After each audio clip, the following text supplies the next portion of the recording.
Hello, and welcome to this roundup of my 20 favorite historical romance novels that were published in 2024. As always, these books are presented in alphabetical order by author last name. I'm Olivia, your favorite resource for book recommendations you can easily screenshot, and you're watching Random Olive Reads. Always Remember by Mary Balogh is book 3 of the Ravenswood series. Ben Ellis is the illegitimate son of an earl who was raised in the earl's family home after the death of his mother. While Ben has always been embraced as part of the family, he's had this sense of otherness about him.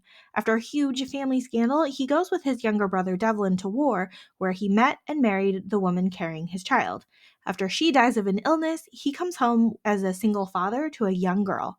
Now that Ben has settled into his own seaside home, he's considering remarrying, but is indecisive about which woman to court.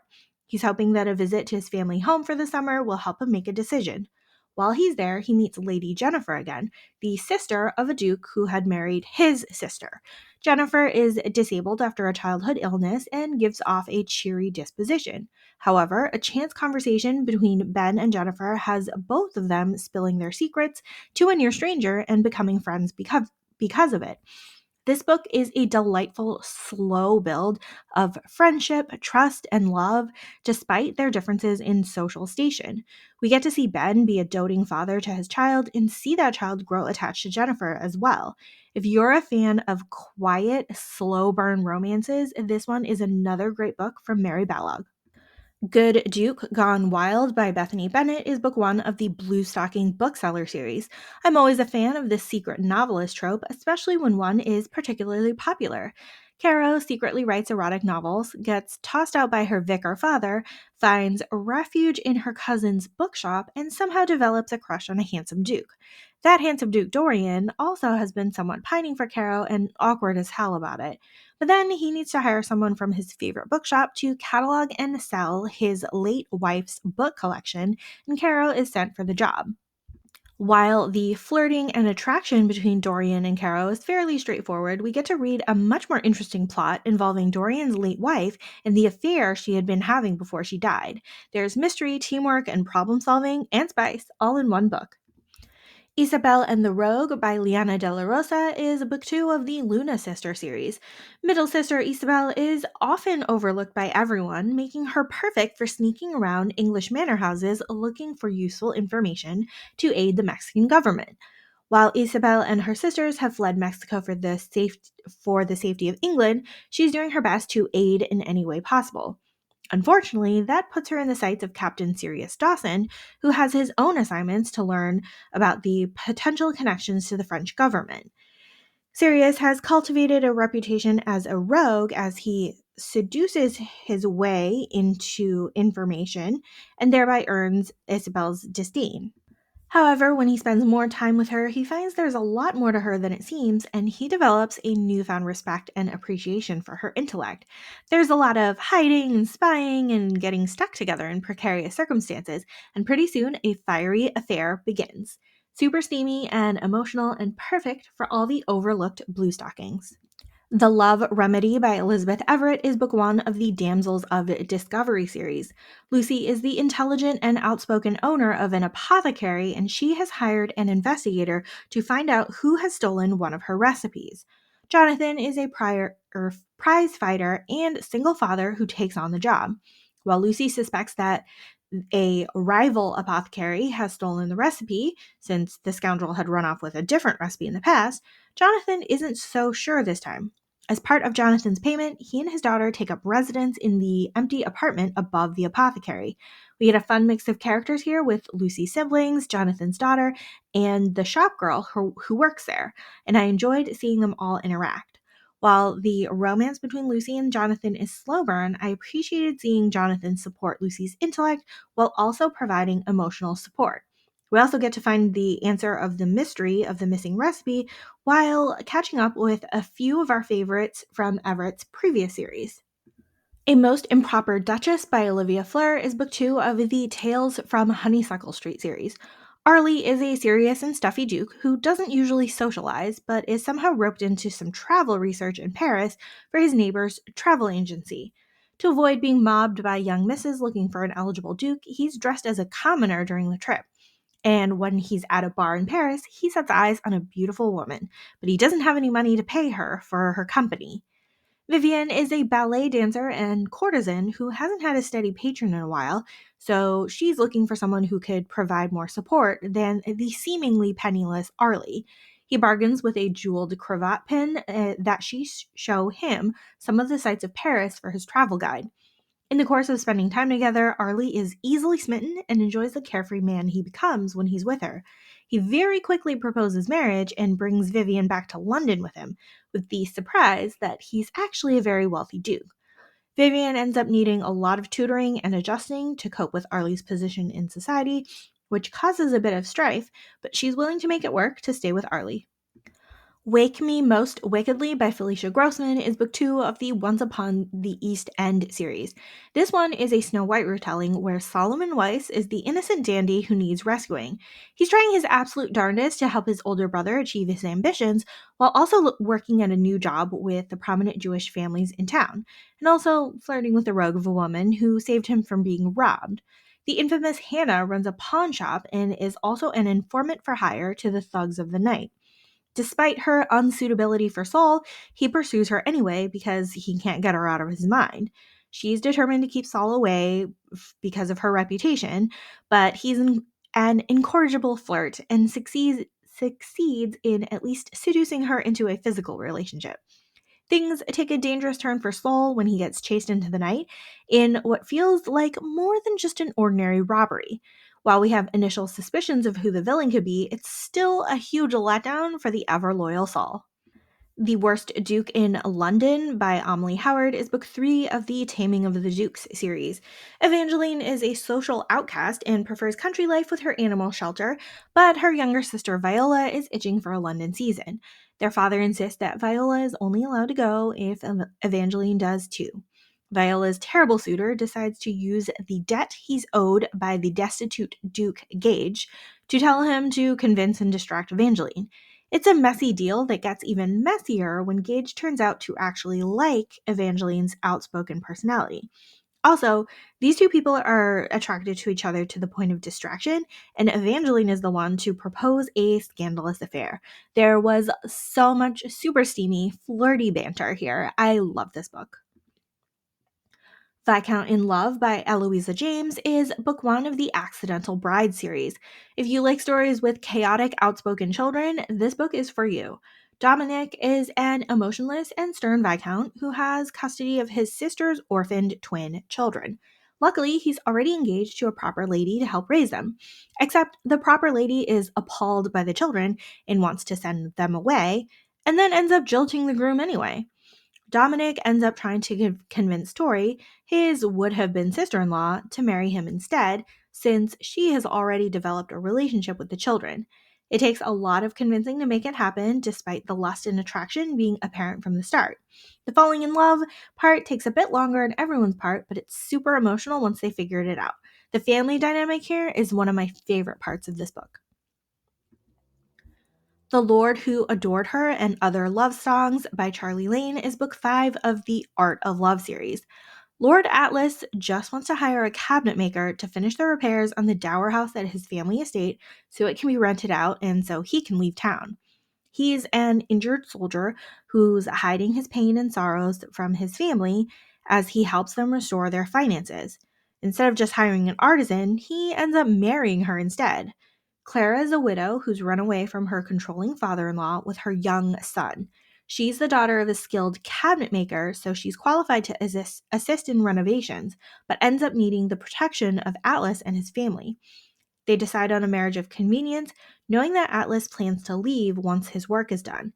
It was wonderful seeing Atlas fall in love with Clara and become a father to her son, plus wrap up this whole series with all of his siblings all matched up. The Finest Print by Aaron Langston is a standalone novel, but it is like the second generation to Langston's previous novel. Belle is a writer of gory novels and has somewhat become a spinster after breaking her engagement to a Scotland Yard inspector several years ago. She has a chance meeting with Ethan, newly from America, who has inherited his uncle's indebted print shop. It's a perfect fit because she has stories and he has the equipment to print it. They start a weekly printing of Belle's writing, hoping to recoup the money to pay off Ethan's uncle's debts.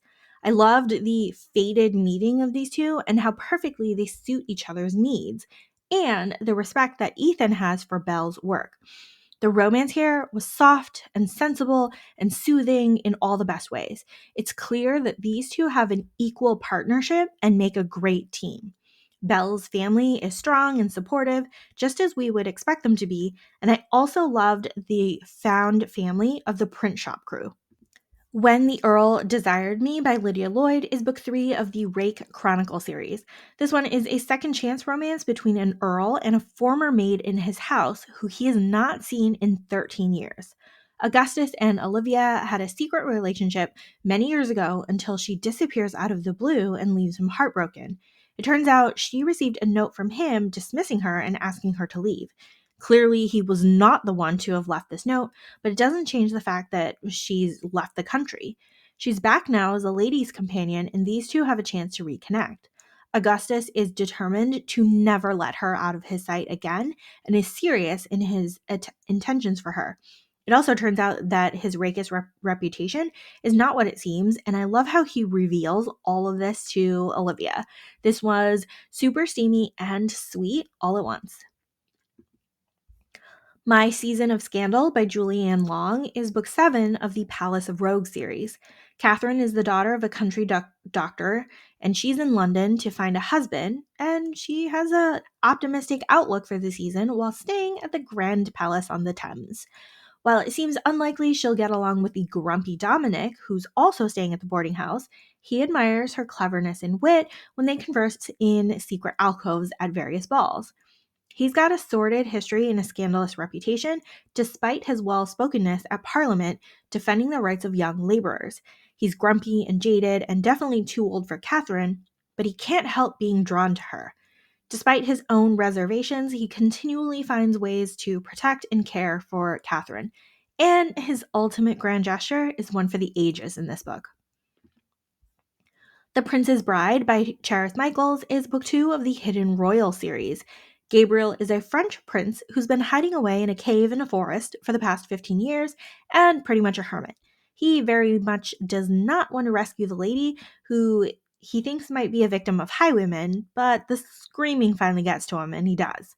Ryan is the daughter of an earl traipsing through the forest to find her long lost betrothed, Prince Gabriel, because the prince's horrible cousin has claimed the title and the betrothal for himself, and she does not want to marry him. Lucky for her, she stumbled into the right man, and unfortunately, Gabriel is not interested at all in reclaiming his identity or leaving the forest, which leaves Ryan right where she started. The plus side here is that they're very clearly attracted to each other, and Gabriel can't seem to stay away from Ryan, even as he's sending her away. This was a lot of fun to read, especially as we slowly see Gabriel leave his comfort zone. Voluptuous by Felicity Niven is a novella that is part of the Curves and Cravat series. Henrietta has been pining for her father's friend Oliver for ages and ends up marrying him when they get caught in a compromising situation. But the dour and moody Oliver feels guilty for all his previous wives' deaths and feels guilty for lusting after his friend's daughter. So it's a marriage in name only. We get to see a friendship and partnership develop over the first 2 years of the marriage until finally Henrietta asks for a baby, and then they realize they've both been attracted to each other the whole time. This book was sweet and steamy all in one, and I loved seeing Henrietta's sunshine help to bring Oliver closer to his young son. Hot Earl Summer by Erica Ridley is book 5 of the Wild Winchester series. It's Elizabeth's turn to take the lead on a case, putting her in the countryside to look for the missing will of a countess in an earl's castle. Instead of finding the earl there, she finds his tinkering cousin Stephen. We get a grumpy romance with both Elizabeth and Stephen preferring solitude to company. It's fun to see them work together to try to find the missing will. Plus, I liked seeing Elizabeth being appreciative of Stephen's inventions instead of disparaging his oddness. There's a common annoying villain around who believes he won the castle in a card game, but once they find the will, it'll be clear the property wouldn't be his. We also get a full family of Winchesters showing up for the big confrontation. You Should Be So Lucky by Cat Sebastian is a historical romance that takes place in 1960s New York City. We have a slow burn, forced proximity romance here with Mark, the newspaper reporter, being assigned to write about Eddie, the new baseball player who's basically thrown a public tantrum over his new team. They're both individually lost and lonely and stuck with each other. Mark has been grieving the death of his partner, who he basically had to keep secret for their entire relationship, and it's been a pretty rough time of it. When he's assigned to write about Eddie, he only begrudgingly does the job, and he's also trying to find an angle to make the guy seem more sympathetic, rather than the asshole that every other news reporter is portraying him as. Eddie is just shocked out of his comfortable situation in the Midwest where he got to play ball, see his mom, and know where to keep his private life out of the spotlight. Being in a new place that doesn't feel like home and where everyone is watching him fail is fairly excruciating for him. But Eddie and Mark start a tentative friendship, and it takes a lot of convincing on Eddie's part to get Mark to take a chance on him. I like seeing Mark finally opening up about his previous partner and the difficulties he had there, plus seeing Eddie getting along with his teammates better. This was another slow and quiet type of romance that involves being yourself in a world that doesn't really accept you. The Stranger I Wed by Harper St. George is book one of the Doves of New York series. Cora and her sisters are the illegitimate daughters of a wealthy gentleman in New York who is dangling their inheritance from their grandmother in the form of dowries. In order to acquire the money, Cora needs to marry a suitable gentleman, but not one in New York. They all try to find matches in England where they've hidden the fact that they're illegitimate and give the appearance of being wealthy heiresses. Leo is an impoverished earl, finally deciding to marry for money and comes to an arrangement with Cora. She's adamant that they separate eventually and tries very hard not to get emotionally entangled. And Leo is just trying to keep his own heart from being broken as it had before. However, these two are actually a perfect match for each other in terms of political aspirations and advocacy, plus that simmering attraction. While both of these people are so concerned about protecting themselves, they're missing out on the happiness they could be having with the person right in front of them. This was a really great introduction to the series, and I'm looking forward to reading more. Duchess Material by Emily Sullivan is a standalone novel, but it seems like it could be the start of a series. Phoebe and Will were neighbors and childhood friends on the cusp of something more, but then Will unexpectedly inherits a dukedom and their paths diverge. And then one day, many years later, Phoebe needs Will to help spring her out of jail, and they're thrown together again. She's out there trying to look for her missing student, and he's a duke with connections, so they team up to solve the mystery. Of course, they end up in more trouble than they bargained for, plus start an affair in the process. The longing and love and yearning is apparent with every interaction, but they're stifled by their current stations in life. I enjoyed the direct communication between these two and the setup for potentially more stories involving Phoebe's sisters. The Chemistry of Familiar Objects by Alexandra Vasti is a standalone novella that you can find from the author's website.